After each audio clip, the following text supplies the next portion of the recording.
our speaker here, Muhammad Faisal Karim, PhD, and I will be your moderator for these events. I'm Birawa Anuraga, a lecturer at the Faculty of Islamic Studies. And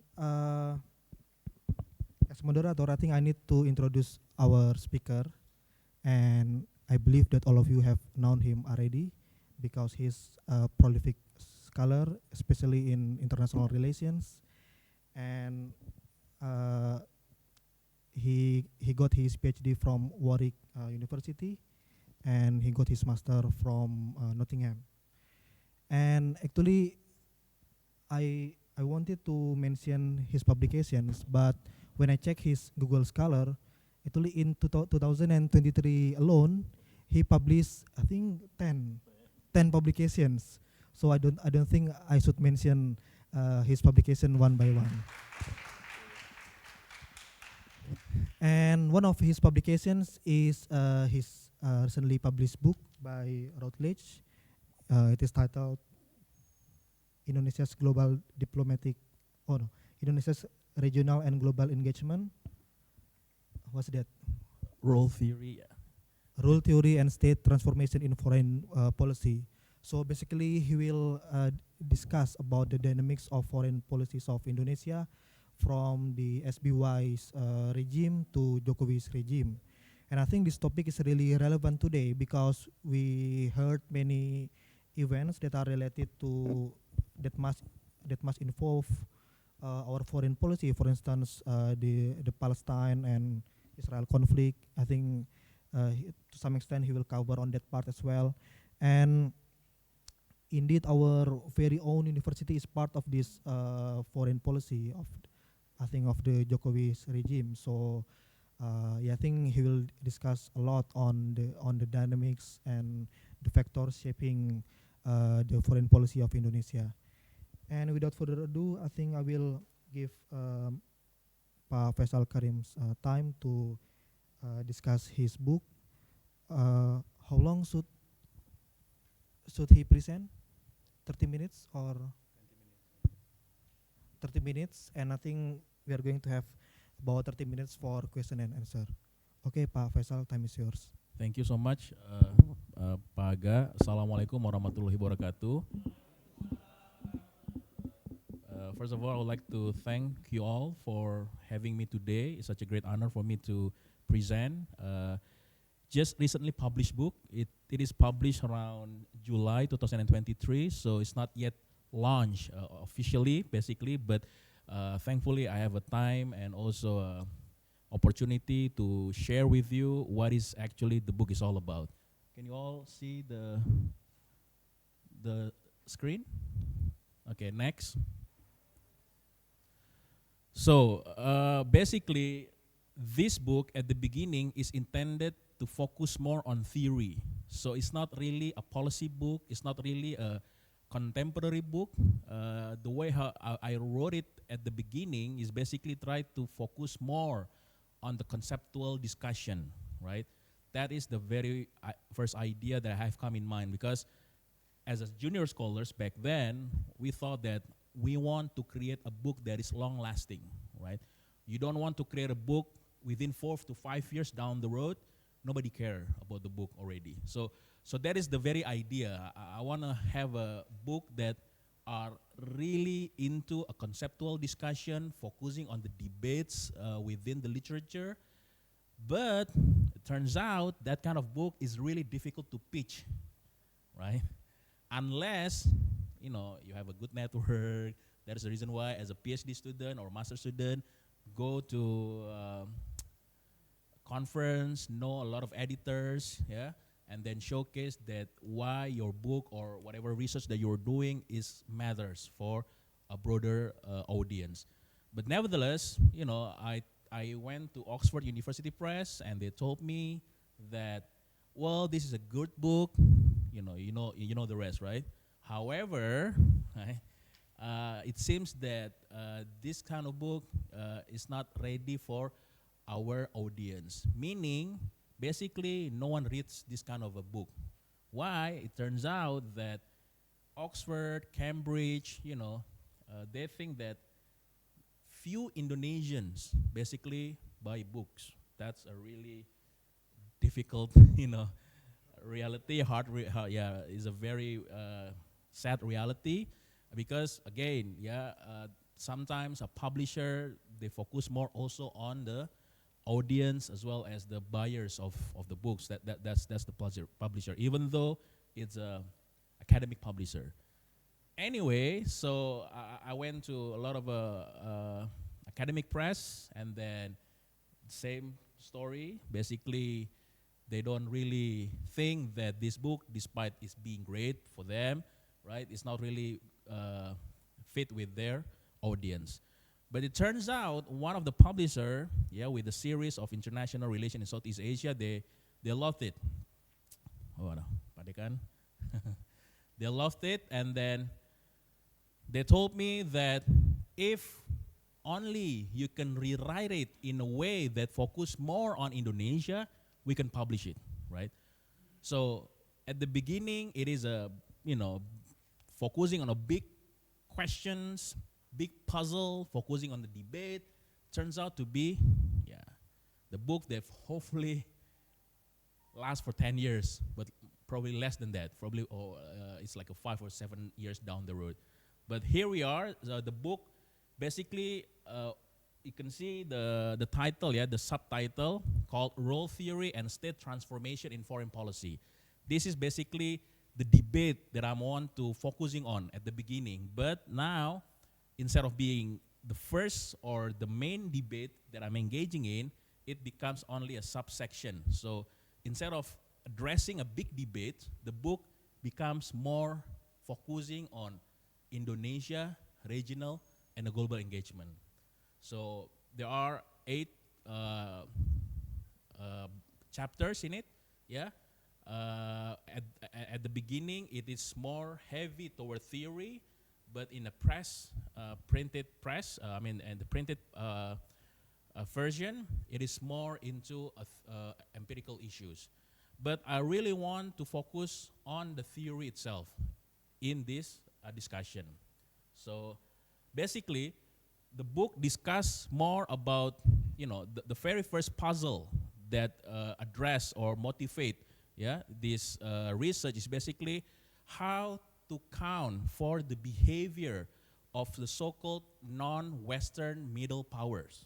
So why is it important? Because apparently after 2008, especially when the US and Europe get the global financial crisis, there is a growing groups of countries known as the non-Western middle powers that usually back then were seen only as regional powers, right?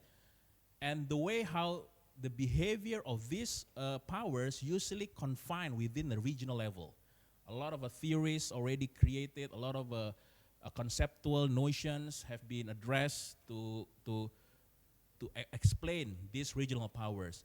But somehow there is a kind of limited gaps within the literature on how these used to be regional powers becoming a global powers, and what kind of a theory that can address the way how they behave. So this is kind of a underpinning ideas motivate this research or this book. So the main questions asked in this book is basically, why do non-Western emerging middle powers seek to play a significant role? What role do they have? And then to what extent their role preferences driven by domestic or international factors. Next. To conceptualize these questions at the beginning, I wanted to compare between Indonesia and also other middle power, in this case South Korea. But apparently the editor and also the lack of documents as well as data only allows me to focus on Indonesia. But again, why Indonesia? Why Indonesia though? Obviously, first, growing international ambition, and the puzzle. This is what make Indonesia is kind of a different with other emerging middle power, is that it doesn't have as much as domestic pressure compare with other emerging middle power when it comes to a greater role at the global level, in a sense that Indonesia focus more on its domestic level, and to some extent it has an institutionalized foreign policy that emphasize on the regional level. So this is kind of a puzzles that I want to address. Why, despite having a domestic political pressure and somehow having a history of focusing on the regional level, Indonesia finally seek to go into a global level. So this is kind of a specific research questions that I want to address in this book. Next. So before that, I need to use a conceptual framework that everyone, at least within IR, knows exactly what we're going to discuss. In this case, I used the term or notion middle power, right? But the problem with the middle power concept is that it heavily relies on traditional middle power when it comes to its conceptualization, right? 20 years of research agenda in middle power focus more on the Canada experience, Australia experience, and to some extent, North Europe or Western Europe kind of a middle power like a Norway, a Netherlands, and so on and so forth. But the way how this traditional middle power, in terms of its nature, in terms of its economic development, and also in terms of its democratic alignment, is kind of a different. So we need to create a new kind of tools to understand fully the notion of emerging middle power. Okay, next thing. So here's the thing. Conventional wisdom focus more on three approach. Obviously, for those who are in IR, knows exactly what is the new realist, neoliberal institutionalist, as well as constructivist, right? Obviously, neorealist is a very straightforward. Neoliberal is very straightforward. They always see expansive behavior of emerging middle power primarily can be explained through the notion of structural constraint, right? Due to the change in system dynamic within international systems, push or provide an opportunity for country like emerging middle power to further engage in a global level. That is the very conventional understanding of middle power. Or perhaps, yeah, neoliberal institutionalists focus more on how dependency on the pursuit of national interests as well as their survival allows middle power to engage more in international order, right? This is a very conventional understanding of middle power. A growing number of literature focus more on the constructivist side, where basically middle power is not about whether you are a middle power, but whether you are identified as a middle power. So it's not about objective reality of being a middle power, having this kind of a GDP per capita, or having this kind of a expansive or good citizen diplomacy. It's not about that. It's about more about whether you identify yourself as a middle power and you took that identification forward. So this kind of a new understanding of conventional middle power. Next. But for me, there is a critics on such conventional wisdom. First, they focus more on the state level. They try, or they, to some extent, black boxing the state, right? It's straightforward, it's easy, it's a parsimonious explanation, but at the same time, it's boring. It doesn't really provide you with a very insightful understanding of why particular emerging middle power choose these particular roles, but not the others, right? It seems that the motivation are all the same: survival of the fittest and structure of international system. The same goes with constructivism. It is explaining to what extent a country identify itself as a middle power, but it doesn't really explain the process within micro or meso level of why a particular identity is absorbed while some other such identity is not really implemented within a particular foreign policy. So For me, there is a gap in the literature suggesting that middle power should not be treated as a fixed concept or categorization, but rather is a more of a construct being pursued by policymakers. Next. Here, in this book, I propose a new kind of approach focusing on a mid-range theory. Yeah, I propose the notion of role theory is a very old theory in sociology, in symbolic interactionist literature. I took that from sociologists, from psychologists, and try to apply it into the discussion of international relations, particularly foreign policy of emerging middle power. Why should we use this kind of a theory? Basically, there are three kind of a motivation for me to use this kind of a concept of role theory. First, it has been widely used in foreign policy, but not so much in international relation literature.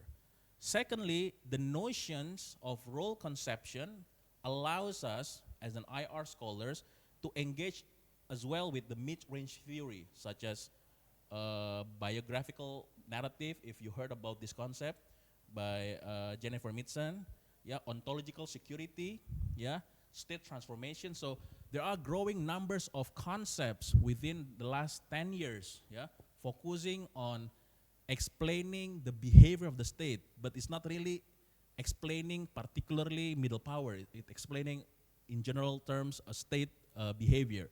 But somehow this concept should be connected to the discussion of role theory. So for me, having a role conception allows me to speak to these literatures and then try to synthesize it in a way that allows me to understand further about emerging middle power.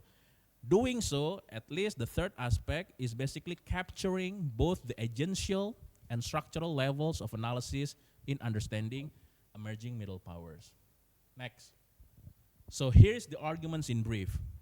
First, I identify 4 overarching role conceptions that were enacted by the Indonesian government in the post-authoritarian period, yeah, up all the way until Joko Widodo administration. There are 4 roles that Indonesia wanted to present, right? The first, obviously, voice for developing countries, regional leader, yeah, advocate of democratic and human rights norms, as well as a bridge builder. And not only that, in this paper, I also advanced the arguments about the importance of role playing as a notion, as well as role conflict. So these are 2 concepts that I bring forward to the literature, to the literature, yeah, role playing stage. So basically, I situate regional audiences, international audiences, or international level and regional level as role-playing stage. Basically, it's an arena for role-playing for the state. Next. So what is role, basically, right? In this paper, I conceptualize role as in 3 aspects. First, role as a actor's cognitive structure, their own position into role. So basically, there is an agency. Right? Actors cognitively structure their own position into roles that they aim to enact, right? That's the first understanding of role. The second is role is a result of how actors learn to react in a given situation. So it's not strategically enacted, but more about a result of how actors learn. So there is a learning aspect in roles. Role is not only cognitively, but it's also a learning process. And thirdly, roles are used by actors as a resource for interaction. So in this case, role can also be a strategic tool for interacting with other country in a given situation. These are roles in the conceptualization in the book, yeah? The next question will be, what is the source of roles, right? So there are 2 source of role. First, what I call as an ego understanding of the self, yeah? Basically, ego expectation, yeah? Ego expectation basically capture the domestic-driven factors in influencing the construction of role conception. The second one, the source of role conception, is basically what I call as self or alter expectation. Yeah, it covers international source of roles such as expectation of other government, legal norms expressed through custom and treaties, as well as the dominant source such as human rights, democracy. This could be also what we call an alter expectation. Moving forward, in this book, I also try to distinguish between identity and roles, because sometimes people think that roles and identities are all the same, but in this book, I argue they are not the same, right? First, indeed, roles supply actors with a sense of meaningful self. So yes, roles to some extent allows you to have your identity, and roles are expectation attached to position, while identities are basically internalized role conception. So it may sound the same, but basically a role's more about, identity is more about how you internalize such role conception into yourself, right? The third one, actors have general understanding of the existing social position, but try to make the performance of the role unique to themselves, right? So they try to use role as something that differentiate them with other state, And also, roles are only loosely prescribing appropriate behavior. Actors have more flexibility to individualize the performance, right? So even though we have the same roles like advocate of democracy, but the way how we performatize it or try to perform it, might be a little bit different, depending on what is your audience, And last but not least, roles are a constitutive part of identity formation, but they can also be a strategic instrument to maintain a coherent biographical narrative.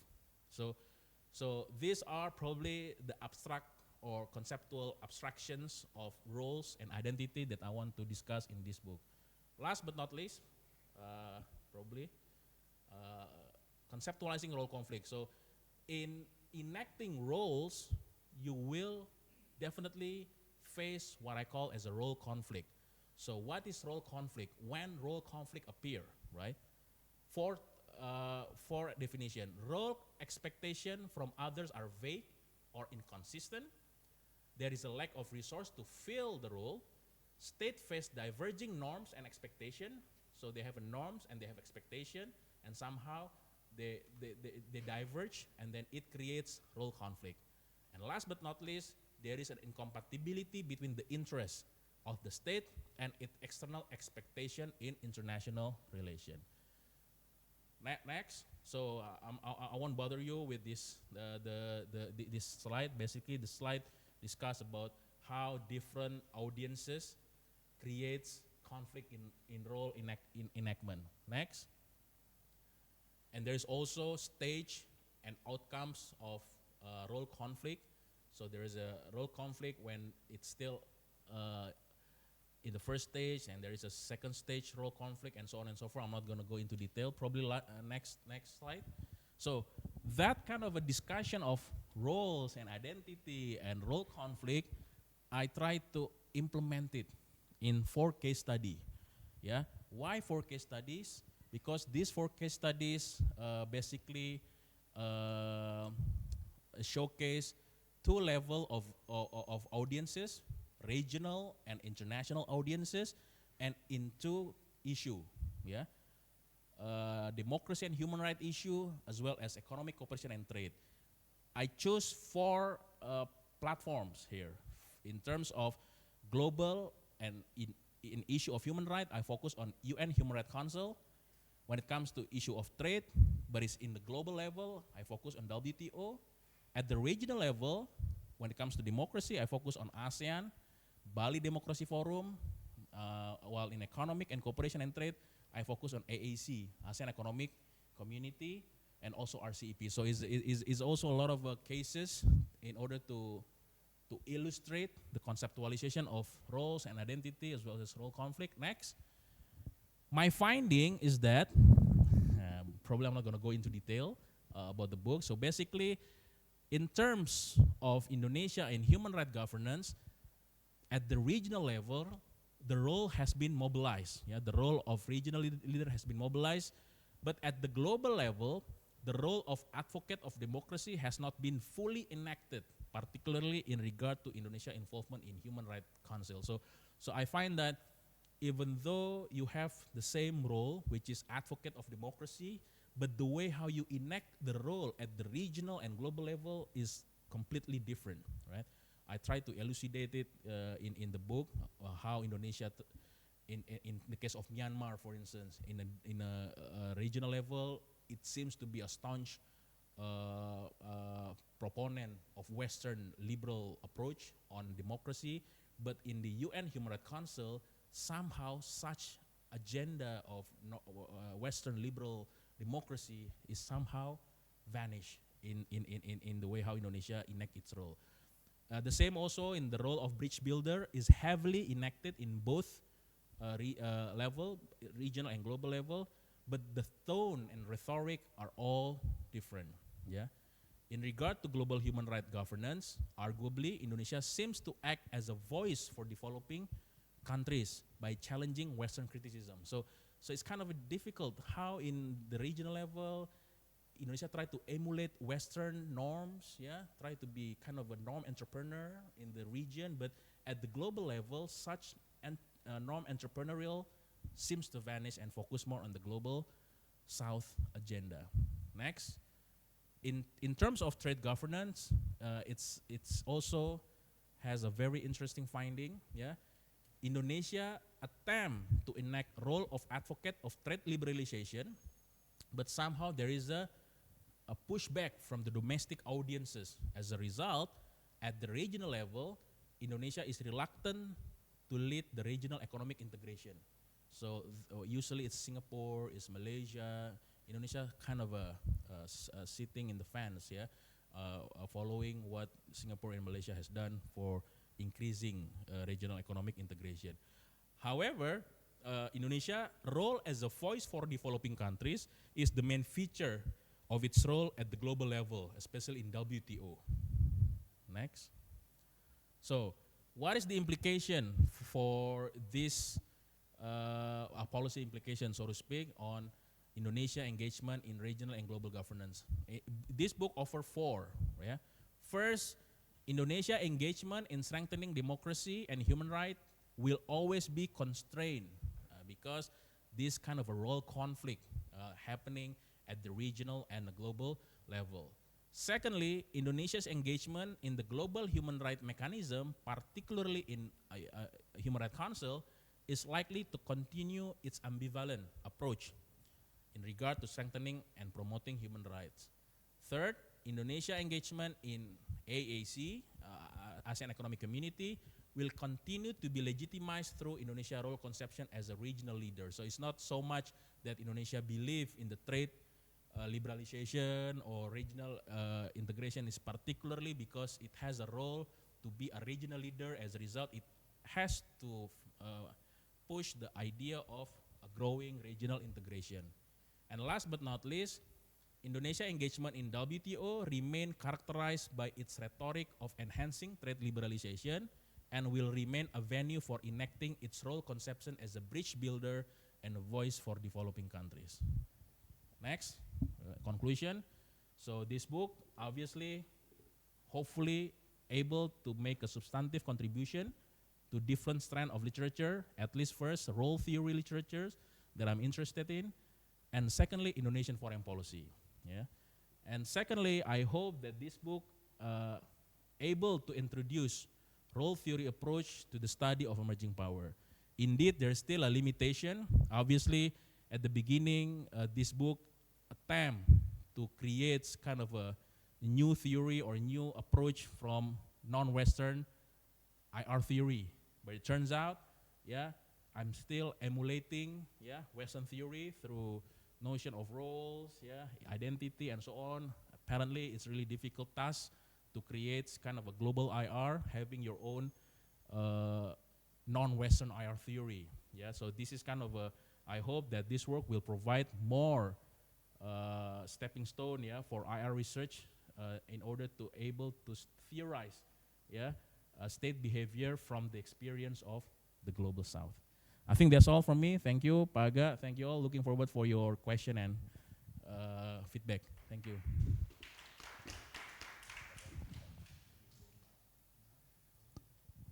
Yeah, thank you, Pak Faisal Karim, for your interesting presentation about your new published book. And I think it is always interesting to hear the behind the scene production behind or story behind the production of the book. You mentioned that you propose your idea to several publishers, and then you end up with Routledge.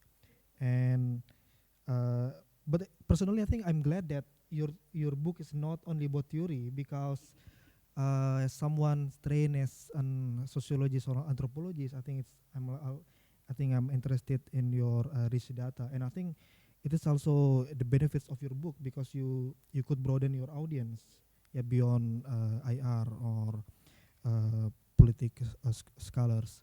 And I think we are going to open question and answer session now. I think we are going to collect 3 questions first. Anyone? Yes. 2 from the front. And then another one. Do we have another question? Okay, maybe 2 questions first. Please mention your name and your affiliation. Thank you for the opportunity. Hello, Mr. Faisal. My name is Izul. I'd like to ask you 2 questions. The first one is, what is your main reason behind putting Indonesia as a emerging middle power? Is there any kind of some criteria or consideration that makes us as a middle power? Maybe we are beyond middle power, or maybe we haven't reached that middle power. It's still my question. And the second one is, when you mentioned that we have several roles regarding advocate the economic and also the democratic, especially in the region of ASEAN, what constitutes behind our advocacy? Is it because we are the leader of the ASEAN? Is it because we are the leader of G20 for this year? Or is there another reasoning behind this advocacy, so that we have that role to be taken into account? Thank you very much.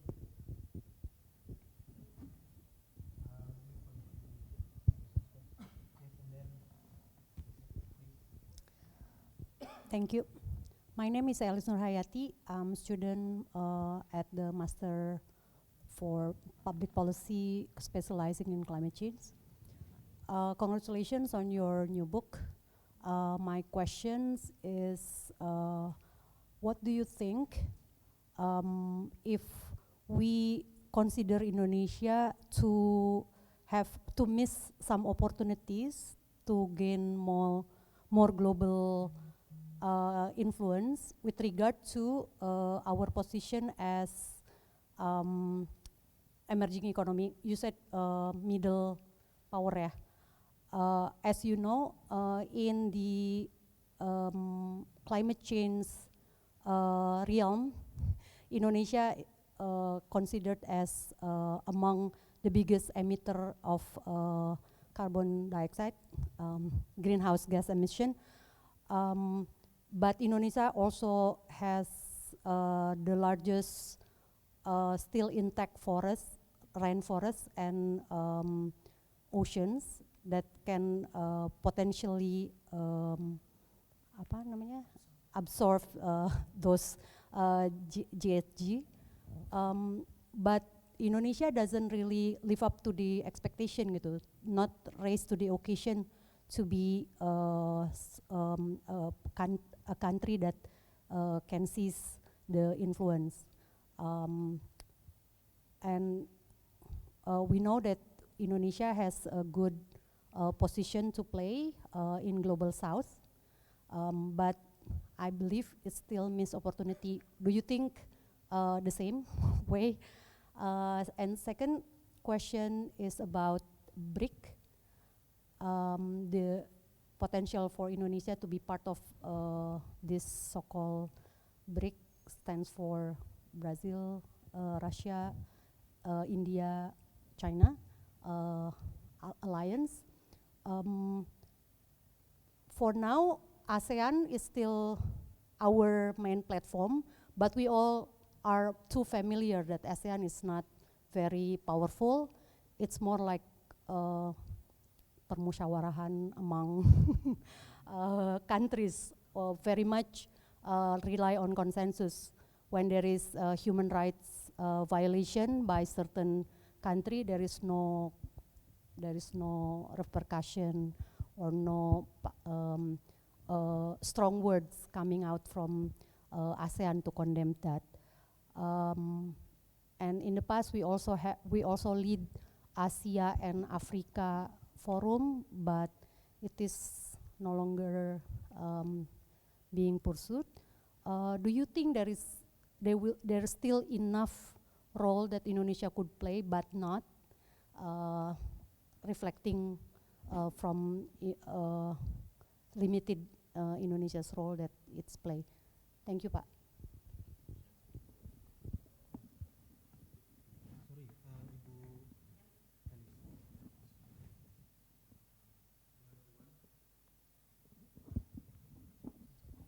Tes.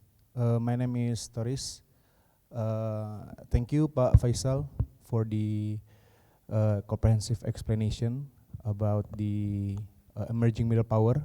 My question is, currently, Indonesia's foreign policy is focusing our non-traditional market in focusing on non-traditional market in the African continents.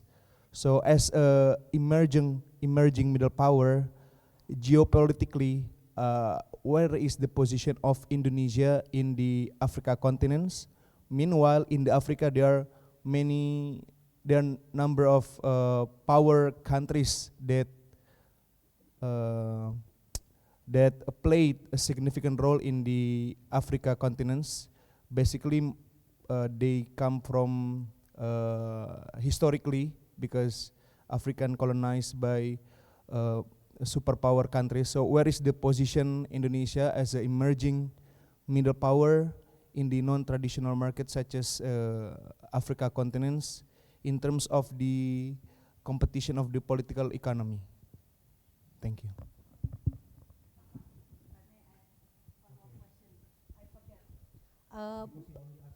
Ya,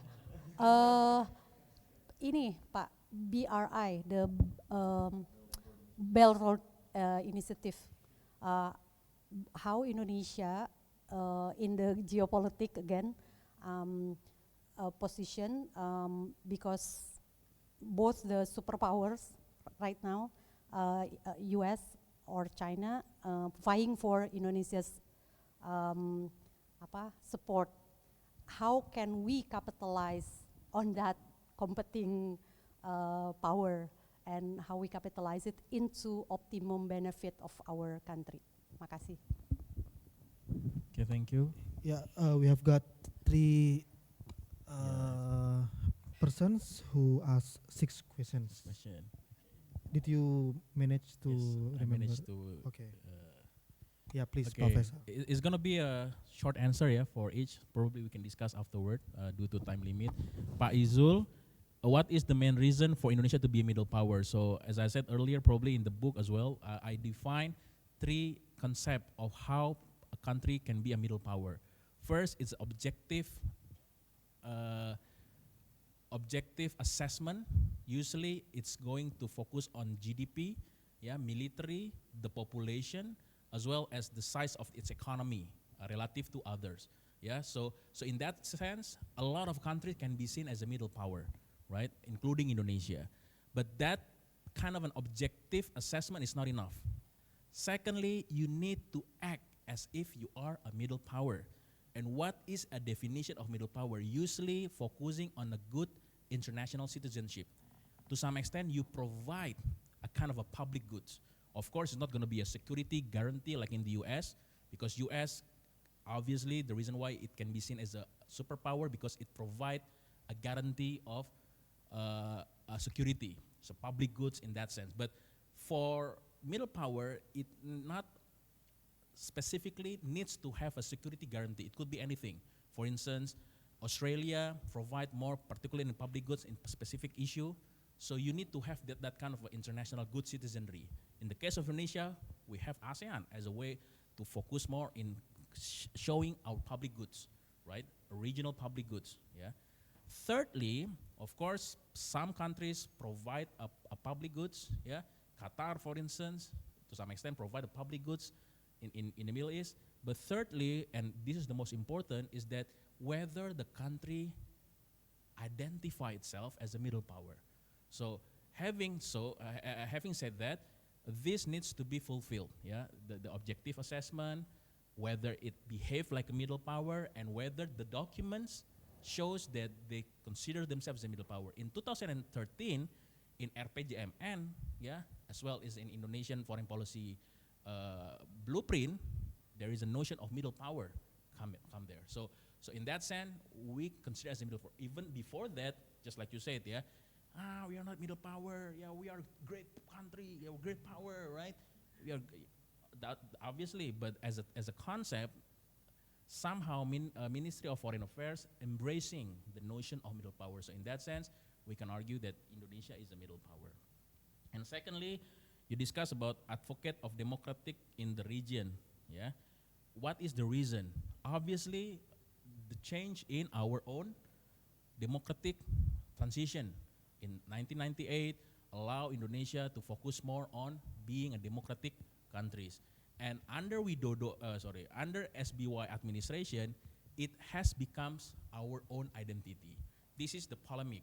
I don't identify democratic norms as our identity, but in Indonesian blueprint, it always said we are a democratic country. We are a Muslim majority and a democratic country. That's kind of it always, wherever Hasan Wirayuda went to UN General Assembly, you can always find Indonesia is a democratic country. That's the reason why I try to challenge the notion that this is not Indonesian identity.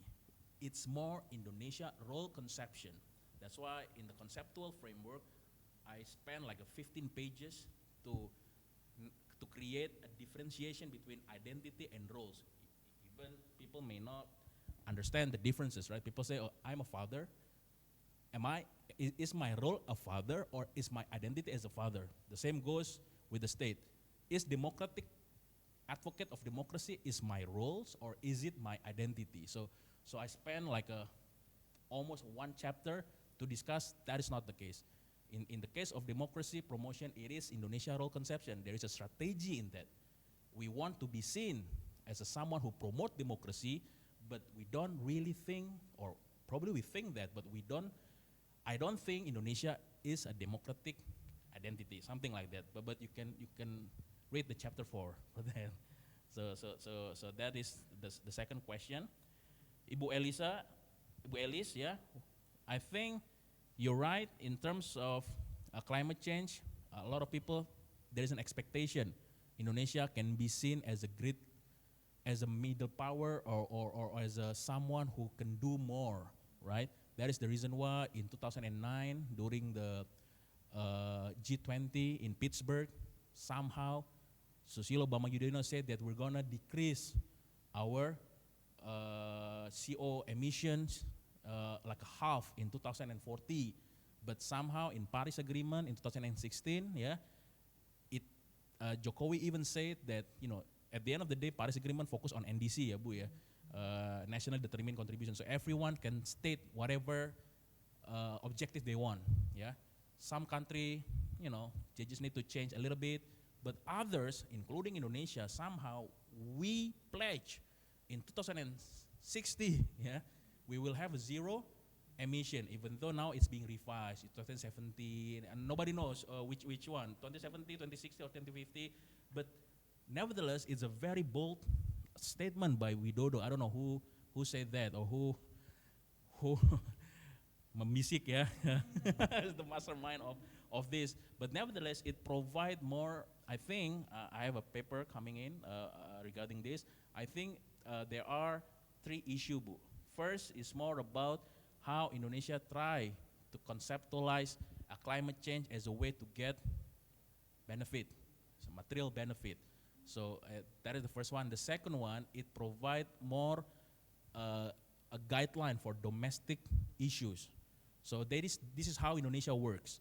It always try to set up at international norms in hoping that domestically it will follow the international norm. Because we cannot change the domestic policy, what we can do is always rely on the international agenda and then using such international agenda to push a reform at the domestic level, right? So that probably my answer for your question. We can discuss about it later on. About BRICS, I agree with you. BRIC is kind of an alliances to some extent. Is alliances of there are two kind of states conceptually in IR. First, a revisionist state, and second is a status quo state. Yeah, is a revisionist state means that it try to change the international order. To some extent, India wants to change the 5P. Yeah, the permanent 5 they want to change. It's not really reflecting the great power. India should be one of those. True, because it still have France, it still have UK, but where is India? So in that sense, India can be seen as a revisionist. It tried to revise the global order. The same goes with Brazil. Brazil wants to change the 5P as well. China, obviously, it even tried to change the liberal order. So a lot of people see BRICS as an alliance of a revisionist state. Is Indonesia a revisionist state? Do Indonesia wants to be part of 5P? Well, it would love to, but there is no pressure to do that. I mean, in the UN, we want to reform UN, yeah, but we never try to revise it. So the concept that we use is always reforming. We try to reform G20. Having a G20 is enough because it reflects 80% of the global economy instead of G7 right, or G8 back then. So in that sense, I think Indonesia always tried to position itself not more a revisionist, but more a status quo, but with a sense of focusing on the global South agenda. So why Indonesia is not part of BRICS? I think that is the concern because we don't want to be seen, because obviously normatively we focus more on bebas aktif, right? That is our cornerstone of our foreign policy. In that sense, BRIC is more like going to the left to some extent, and that's why when there is a BRIC issue, Indonesia even want to join OECD, right? We want to be seen as a very much a status quo country because OECD is basically a status quo country. Yeah, all of European, Western European, Northern America, and East Asia. We want to be part of that instead of focusing on the BRICS. So this is interesting to be explored more. Safe players, as I say, a bridge builder. That's the notions that keep coming in. Yeah. As for BRI, you're right. Indonesia part of the BRI, part of one of the 50 countries part of the BRI, and I think a lot of people said that being part of BRI making Indonesia succumb into Chinese influence, but I would argue that is not the case because we can see whether, even though Indonesia is part of BRI, in terms of geopolitically, regionally, it tried to push back again. I'm not going to go into detail, Bu Elis, but I think we can capitalize it, but with a very strong notes to some extent. Otherwise, we're going to be part, like a death trap, like the way how Sri Lanka and many African countries because the way BRI works is that it always tries to do an elite capture. Yeah, the Chinese model, they don't focus more on the sustainability. They're not focusing on, good governance. What they're really focusing on, how to make things done, right? And doing so, sometimes they use what we call as an elite capture, capturing elite, by having ties with oligarch and so on and so forth, or probably increase the chronic capitalism. A lot of a model differently. In Turkey, a BRI cooperation creates a chronic capitalism. In Sri Lanka, it creates a corruption. Yeah. In Africa, it provides a network of bureaucratic link between China investment and also local bureaucrats. So different type of model happening, but bottom line, they always try to do an elite capture. So this is also the thing that might worry us as a country. Last but not least, I think Toris, yeah. What is the role of Indonesia in Africa? I think this is also one of the least explored aspect of Indonesian foreign policy, because as I said earlier, my book focused on the regional level and also global level. I focus on the institutional case, right? How Indonesia behave in WTO. Of course, it interact with African countries through group of 55 or group of G70, right? We create kind of our own G20 in terms of agriculture. So to some extent, Indonesia kind of in the organizational level, in a institution, we are kind of a co-leader of the global South, especially in the negotiation table, right? But it's only happening in the room, somewhere in Geneva, somewhere in New York, right? But I think there's a lot of research needs to be done how such Indonesia behavior to some extent, or Indonesia influence, yeah, can be seen within Africa. But I think it's worth to discuss. I think it's good to be your research, yeah. That is okay. Thank you. I think that's all. Yeah.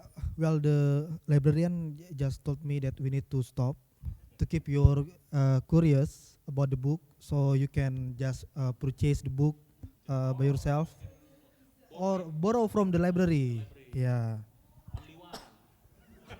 Only one book for now, but Yeah, but I cannot give it to you.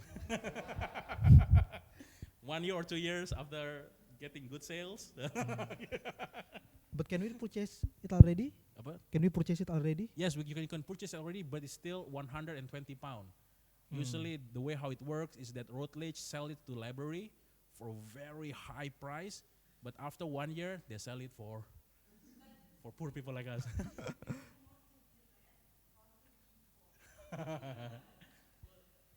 Care to be read lah. Yeah, but if no one buy, I cannot publish with Routledge anymore. Yeah, to be read and to be cited, especially by True, the true. students. I think, I think you can just read the book after this, or you can directly discuss with Pak Faisal. Okay, Pak Faisal, again, thank you very much Thank you so for much. your Thank you all. presentation, and Yeah. again, congratulations for Thank your you. new Thank you, published book. Pak. Also for the audience, thank you for coming, and I'm sure that it will not be your last book forum, because we expect more from you in the future. So thank you. So yeah, we have reached the end of this event, and looking forward to seeing you again in our next programs. Wassalamualaikum warahmatullahi wabarakatuh. Oh yeah, I think the librarian also told me that we should take a picture, all of us.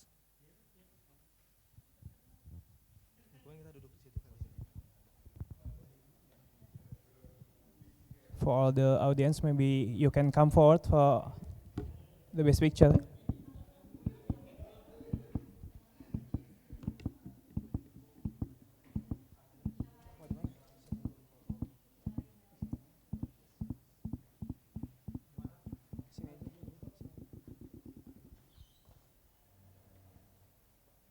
Okay.